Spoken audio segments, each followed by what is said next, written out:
Hey there, thanks for joining me for the See the Teacher Lesson 2 Western Expansion Unit.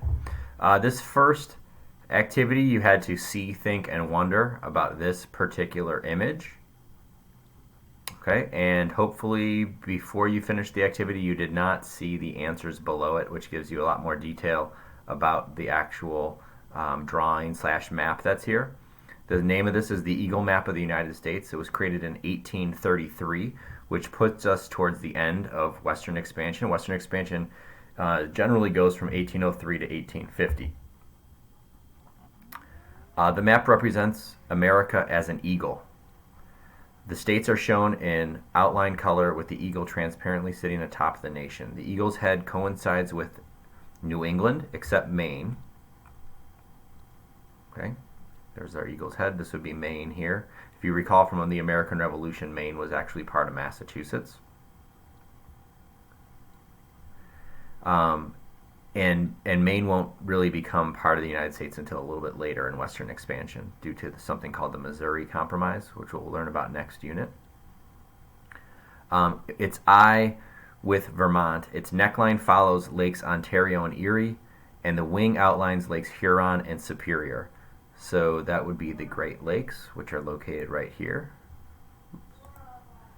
right in this section here, the wings and the neckline. And further west, the eventual Canadian-American border at the 49th parallel. The eagle's breast follows the Atlantic seaboard, and its talons form Florida.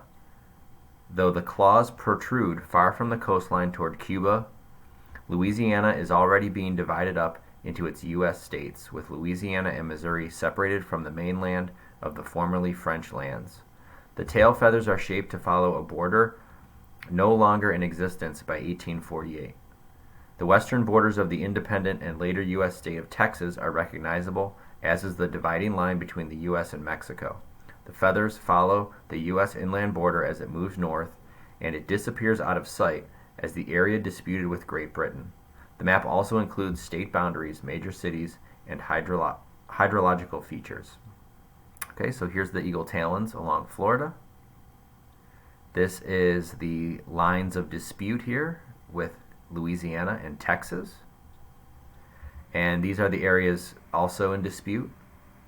Okay, so that's kind of why there's those tail feathers there. Eventually the U.S. does expand west and take control of those areas. So this is kind of a cool representation of what the United States was going through during Western expansion, and it kind of lends to the idea of patriotism with using an eagle as the symbol to show the outline of the map. So it's a neat way to represent territorial growth during this time. The next thing you had to do for this activity was analyze a series of maps. So I'm going to go over those answers with you. The first one is a map in 1750, and the questions are: the three countries that claimed or owned land were Spain, France, or Great Britain. You got to be careful here when you see France. The name of the country isn't French, it's France. Same thing when you see Spanish, the name of the country would be Spain. Okay, so those are the countries that own land in 1750. Of course, there is no United States at that time. The European nation that owned land that borders the Great Lakes, here's the Great Lakes, and they're surrounded by orange, so that's going to be French settlements. The answer is France. Which European nation owned Florida? Florida's blue. Which country owns the blue territory? Spain is that country. And in 1750, most English settlements were located along, these are the settlements here, the black dots. Those settlements are located along the Atlantic Ocean.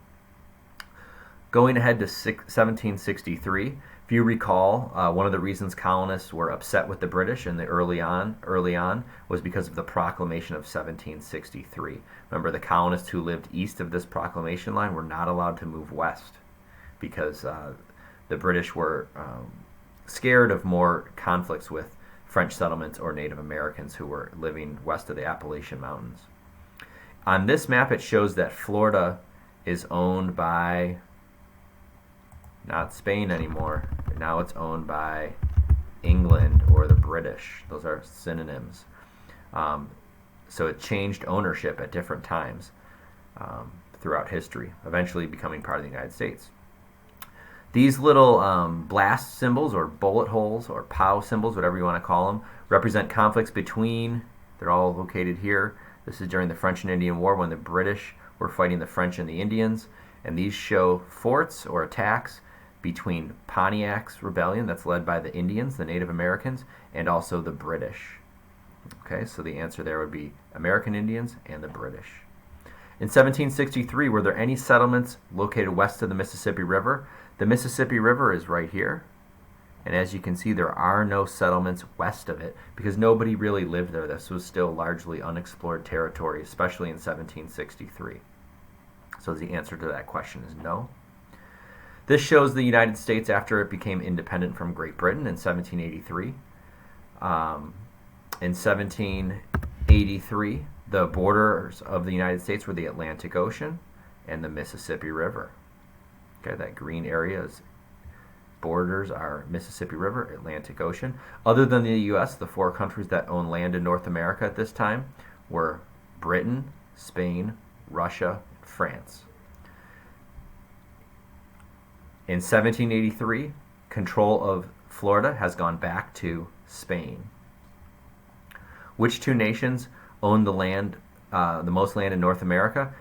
That would be the orange and the pink territories. The pink territory is England or Great Britain, and the orange territory is Spain. Spain had the most territory at this time in South America and also North America.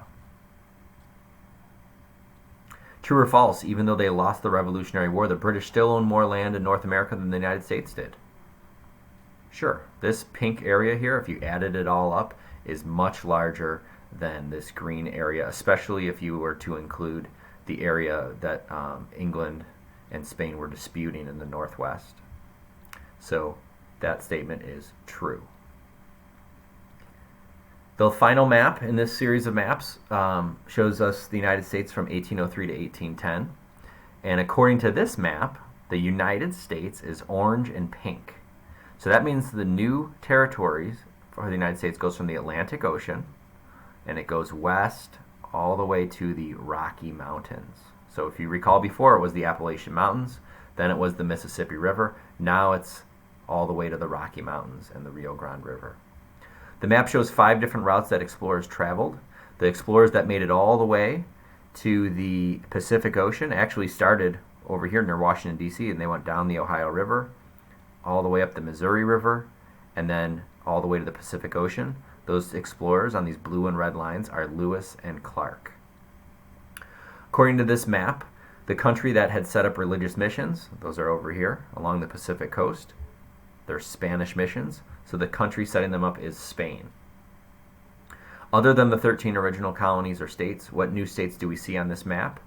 The new states I could identify were Ohio, Kentucky, Tennessee.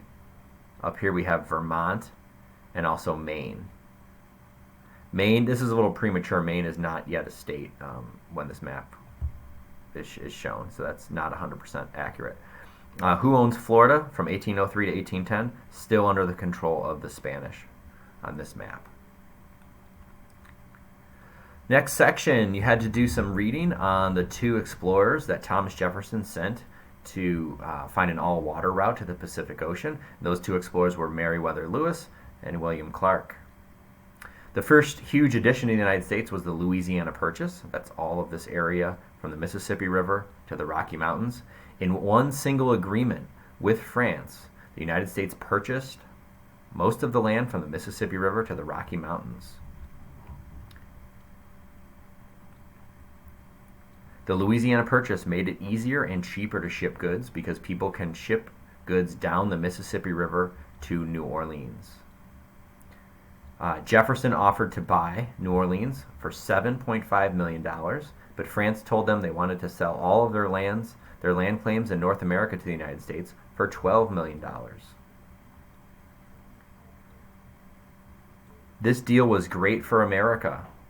It was a bad deal for Native Americans, though, who had no say in the agreement at all. Where did Native Americans have to move as a result of the purchase? Native Americans were forced to move west to Oklahoma, where there was a large reservation. The Native Americans who had to travel starved or froze to death or died from diseases during the terrible journeys. who had to travel to the reservations. And this phenomenon, this is also something that happened in American history that hopefully will never happen again, where people are forced off their lands. And this phenomenon is often referred to as the Trail of Tears. Shortly before Louisiana was bought, President Jefferson sent 2 men to explore and map the territory. The 2 people were Meriwether Lewis and William Clark. Other than map the land, Jefferson also wanted the expedition to describe the soil, plants, animals, and Native American tribes. He wanted them to learn about locations for trading posts and settlements, and perhaps even find the Northwest Passage. The Northwest Passage is a myth. It doesn't really exist in the United States, but for a time, explorers hoped that there was an all-water route to the Pacific Ocean. Of course, if you recall our first quarter, we learned about the Continental Divide in the Rocky Mountains.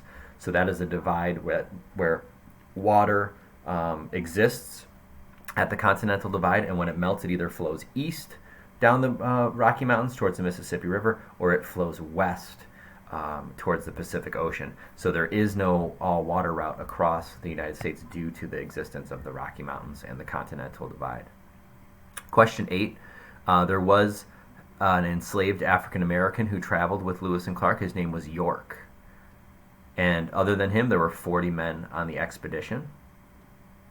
They also traveled with Sacagawea, who was a Native American guide they met along the way. 2 reasons why I think the expedition was a success that I found in the text was that settlers could move even farther west from the Louisiana Territory, and because Sacagawea was able to help guide them over the high, steep Rocky Mountains, which led them to finding more land. I found that on page 164. If you're interested in this topic, it's a very exciting topic and neat thing to learn about with Western expansion. There is a movie extension that you can view, and there's 27 questions that go along with the movie. Don't feel like you're required to answer all those questions. Get as many as you can. But if you're inclined, please enjoy the movie and have a good rest of your day.